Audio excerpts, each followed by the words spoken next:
আসসালামু আলাইকুম প্রিয় শিক্ষার্থীরা, আমি শিন সুলতানা চলে আসলাম নতুন একটি পর্ব নিয়ে। এই মুহূর্তে আলোচনা করব 21-এর গল্পে এই ছোট গল্পটি থেকে আসা কিছু জ্ঞানমূলক প্রশ্ন নিয়ে।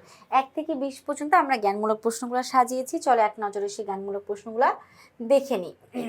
জহির রায়হান কি হিসেবে খ্যাতি অর্জন করেছেন? জহির রায়হান ছোট গল্পকার উপন্যাসিক হিসেবে খ্যাতি অর্জন করেছেন। 2, কাকে ফিরে পাওয়ার কথা গল্পকথক ভুলেও ভাবেননি? তপুকে ফিরে পাওয়ার কথা গল্পকথক ভুলেও ভাবেননি। তপুকে শেষবারের মতো কোথায় দেখা গিয়েছিল? তপুকে শেষবারের মতো হাইকোর্টের মোড়ে দেখা গিয়েছিল। তপু ও তার বন্ধুদের সাথে কয় বছর ছিল? তপু তার বন্ধুদের সঙ্গে মাত্র 2 বছর ছিল। 5, তপুর শ্বাস প্রশ্বাসের খবর কারা রাখতো? তপুর শ্বাস প্রশ্বাসের খবর তার বন্ধুরা রাখতো, কারণ তারা তাকে প্রচন্ড পরিমাণে ভালোবাসতেন। এরপর আমরা যাব 6 নম্বরে। গল্পকথক হলপ করে বলছিলেন তপুকে দেখলে কেউ ওকে চিনতে পারবে না, মানে খুব জোর দিয়ে বলাকে হলপ করে বলা বলছে। গল্পকথক হলপ করে বলছিলেন তপুকে দেখলে তপুর মা ও বাবা তাকে চিনতে পারবে না।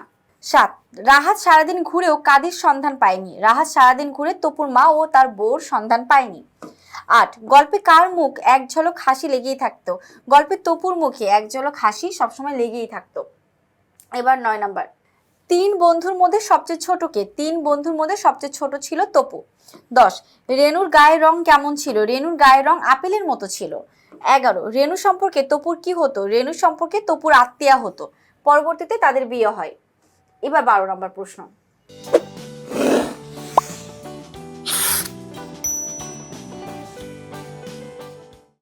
বন্ধুদের মধ্যে গল্পের রাজা কে ছিল?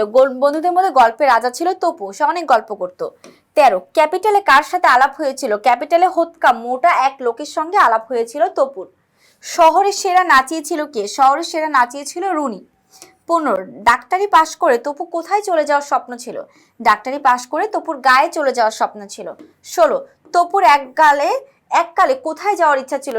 তপুর এককালে মিলিটারিতে যাওয়ার শখ ছিল, কিন্তু তার ডান পা থেকে বা পাটা 2 ইঞ্চি ছোট হয়, সে আর মিলিটারিতে যেতে পারে নাই।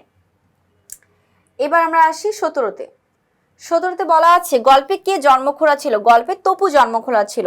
18, তপুর পায়ে কি সমস্যা ছিল? তপুর পা থেকে বা পা 2 ইঞ্চি ছোট ছিল, এটি তার সমস্যা ছিল, ডান পা থেকে বা পাটা 2 ইঞ্চি ছোট ছিল।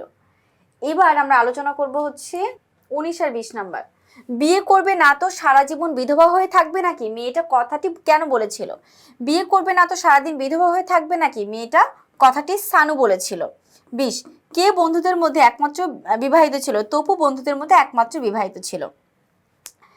21-এর গল্প থেকে এই ধরনের জ্ঞানমূলক প্রশ্ন বেশি আসার সম্ভাবনা রয়েছে। এভাবে সহজ করে পড়তে গেলে আমাদের www.tpl.com.bd ওয়েবসাইটে ভিজিট করে আমাদের এই সিরিজের আরও অনেক বই আছে, সেই সকল বইগুলো তুমি সংগ্রহ করে পড়াশোনা করতে পারো।